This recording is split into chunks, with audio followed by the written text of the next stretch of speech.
They are the usual casualties of war every time clashes occur between rebels and government troops.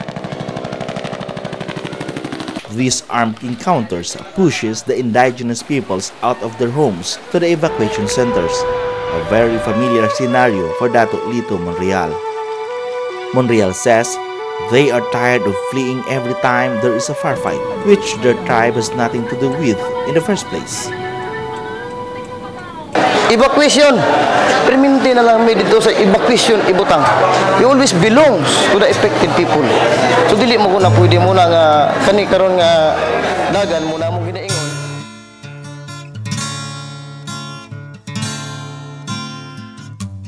Monreal joined about 150 other tribal leaders from central Mindanao on January 3 this year, where they aired their grievances about the prevailing situation in IP communities and the government's ongoing peace process with communist and Moro revolutionary groups in a gathering called Peace Building Conversation with traditional leaders' peace tables. The IP leaders lament, despite the government's pronouncements of an inclusive peace process, they still feel neglected. Ang concern namin ay walang genuine na representation galing sa IP na yung constituted by indigenous peoples na galing talaga sa grassroots na level. Yun ay isang concern. Sa tingin namin, mas magandang may independent IP voice na maganap, ma-establish para doon idadaan yung mga indigenous people's peace agenda para doon sa dalawang panig. Dahil kami ay nabigyang aral nung mga dekadang nag-uusap yung revolutionaryong grupo ng Iminilip, Imailip, na kung saan kung mayroon man kaming representative vote panel ay hindi gaano lilitaw yung genuine na konsepto kung ano man yung prinsipyo ng katutubo dahil bawat representative ng bawat panel, they are dependent to their principal.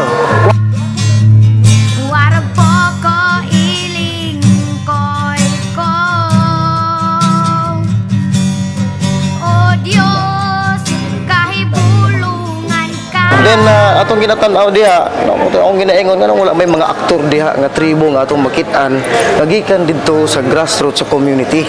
Na dapat na ay representation ang tribo diha sa taas nga ang sa panagisgot sa Kalinaw because dili man pwede nga mag-istorya tag Kalinaw sila lang nga grupo sa MNLF, sila lang nga grupo sa MLF, grupo sa uban-uban nga mga grupo NDF, no? Uban pa nga grupo kundi dapat na ang tribo because apil man mi sa kinatibuk ang teritoryo. Kaning mga tawanan nga naa diri nagarepresentar dito sa community. Lahi ang representation sa tao nga gitawag natong mga professional nga nag-study diha. Lahi itong grassroots and these are grassroots peoples. Then these people kani sila mapasalamaton kayo ug ako pod nga nahitabo ni siya. Okay, siyempre mo to ginaingon lagi nato. Kami man ang naka-experience sa community. Kumbaga pa sa kinan-anay kami may nangaon dito sa community. Kami nakabalog unsay lamis pagkaon. Kahibulungan ka,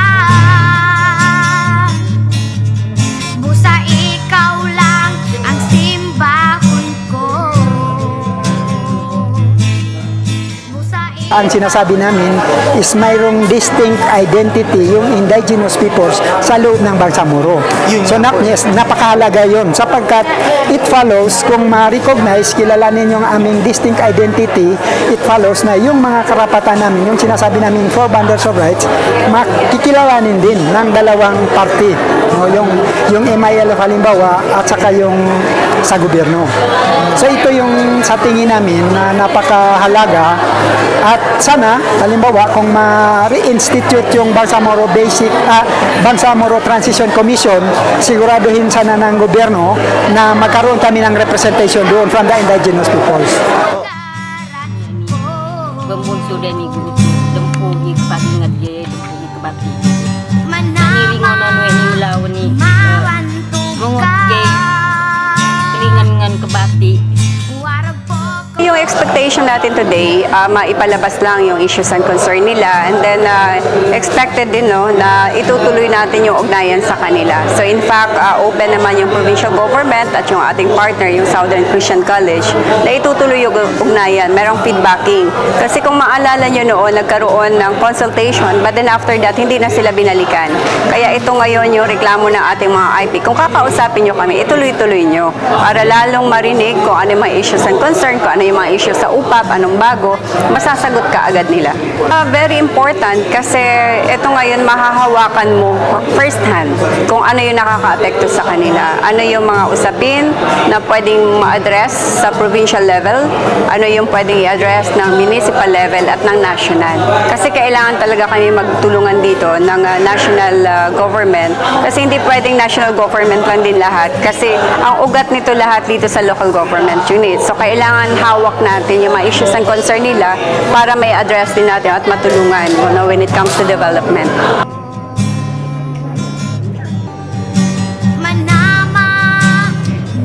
Representing the different tribal groups in Cotabato provinces, Bukidnon, Davao, and ARMM, they insisted that the Indigenous Peoples' Rights Act of 1997 should be fully implemented as part of the peace deals with communist and Moro rebels. The law recognizes the Indigenous Peoples' rights to their ancestral domains, culture and identity, customary tribal law, and governance practices among others. Busa ikaw lang ang alaga. So, ang tinitingnan naming napakahalaga para sa amin na hindi makaligtaan ng gobyerno at saka yung sa MILF, yung 4 bundles of rights. Ang 4 bundles of rights na sinasabi namin, una, ito ay tungkol doon sa ancestral domain, and then yung indigenous political structure, ito ang tribal governance, and then yung social justice and human rights sapagkat during the wars, napakaraming mga casualty din, yung indigenous peoples. And then yung cultural integrity. Dito pinag-usapan yung identity. Kung titingnan natin, masyadong mainit na issue noon kasi parang isa lang yung identity, Bangsamoro. Ang sinasabi namin is mayroong distinct identity yung indigenous peoples sa loob ng Bangsamoro. Kasi sa tingin namin, ang IPRA ay ang siyang parang basic ito doon sa pagkilala, sa recognition and promotion at respect doon sa IP rights. Kapag hindi natin banggitin yung IPRA, mahirap kasi ito lang yung legal instrument na available sa ngayon para kilalanan yung Indigenous Peoples' Rights Act. Sa usapang Bangsamoro Agreement, ang gusto namin, bagamat ako ay nasa adjacent territory dahil may tinatawag tayong core territory na kung saan yung ARM, nandyan yung Taduray, Lambangian at Dulangan, Manubo. Para sa aming adjacent, yung mga kapatid naming Taduray, Lambangian at Dulangan na nasa core area ay kailangan na mapatupad yung genuine autonomous para sa kanila at mapatupad din yung ancestral domain, yung kadte sa kanila. Tungod kay ang tribo Manggod na sa sariling komunidad, na sa sariling mga tao, na sa sarili political art of leadership, na sa mga chieftain, na sa mga balaod pud nga iyaha. Nga dapat muna atong ginaingon, panahon ni siya nga dapat masabtan sa peace process. Where is the topic for the IPs? Where is the topic agenda for the tribe? When you talk about CPP, NP, NDF, yes, ang ubang mga tribo nag-appeal na dito. But we always remember, tribe assert towards nga maundang na ang mga injustice ug dili maayo nga pagtrato, inequality sa mga komunidad. Walay option, musagol na lang dito. Pero miingon ta, we have our own identity na atay kinaugalingon nga pagkatribo nga atong ipreserba. The groups added that they are the usual victims of the conflict between government and rebel forces, as most often than not, the clashes occur in their ancestral domain. Some of their members will join either of the opposing forces, while others get killed in the firefight. Ang gusto na mo mahitabo unta kaning peace process nga hisgutanan nga kami manggod ang mga tribo permi maipit sa hisgutanan nga gera. Halimbawa, encounter sa military ug MPE na ami sa tunga. So kami ang maipit diha sa hisgutanan nga gera. Tapos apektado ang amuang economic system ug education. Kay dili naman makapa-eskwela og mga kabataan tungod kay ato na sila nagtigom sa evacuation center. Tapos ang mga kaning pagkaon namo dili na kaayo makaadto sa uma kay mahadlok naman kay naaman ang mga encounter diha sa maong mga komunidad. Ang among concern unta nga kami nga mga tribo para nga mawala ang kanang ingana nga pagusto lang sila mosulod sa amo ang komunidad bilang usa ka ancestral domain. Halimbawa sa mga rebuilding nga grupo dili na mo unta na sila gusto tungod kay gusto namo pasagdan ang tribo nga magobyerno sa ilang kaugalingon nga balaod. Kung po sila dito na po sa CPP, NPA, mga guerrillas, they are still tribes. They are my people. They are the people of the tribe. They are the protector of our people. But you have no option tungod kay ang natabo lagi nga konflikto katong ginaingon nako never stop, never ending oppressions of people who hold powers and authority. Kaya kung makagunit nagdahom, kwartahan na ang ilang buhaton, ila na may nung hutdon og acquire ang teritoryo sa tribo. Kasi siyempre, weakness sa tribo, wala ka nasanay anang kwarta, oper. So mauna nga tanawon nimo ang kabukiran, most of the territory in the mountains in some areas are not controlled already by the tribesmen.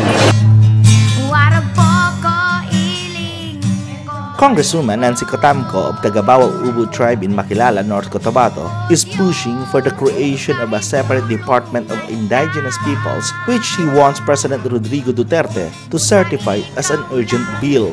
She said this will replace the underfunded and toothless National Commission on Indigenous Peoples, which will become a bureau once the proposed department is signed into law. Ay kasi ngayon, meron po tayong NCIP. Ang NCIP po ay isang ahensya. It's just a commission na yung kanilang mandato po ay talagang may kakulangan. No? Kasi sa kanila is more on facilitative lang yung kanilang agency, like more on the delineation of their kadti, no? Or yung kanilang ancestral domain. So, kulang na kulang po ito na talagang matutukan ang mga pangangailangan ng ating tribo. Yun po ang gusto natin na dapat yung departamento ay magkaroon sila ng mandato, no? Para maisa na lang yung mga pangangailangan ng tribo. Presidential Peace Advisor Secretary Jesus Dureza assured the group that the IP's concerns will be raised in the negotiating table. He cannot promise much though, but assured that with the peace talks, they will work to improve the lives of the people. Dili lang dapat istorya sa kalinaw ang ibuon. Ang roadmap ni President Digong, peace of development. Kay unsa ba lang natong peace? Sige lang tang istorya peace. Unsa man lang ipirmahan o ang panginabuhi sa mga tao dili mo improve o dili mo alibyo, kapoy na papel lang na. So unsa man nahon? Peace or development? Dunganon o gatiman. Habang we are working for peace, dapat matagamtam na sa kadaghanan nga dunay alibyo ang ilahang panginabuhi. Duterte's 6-point peace and development agenda aims to attain socio-economic development in conflict-affected areas and build the culture of peace and conflict sensitivity.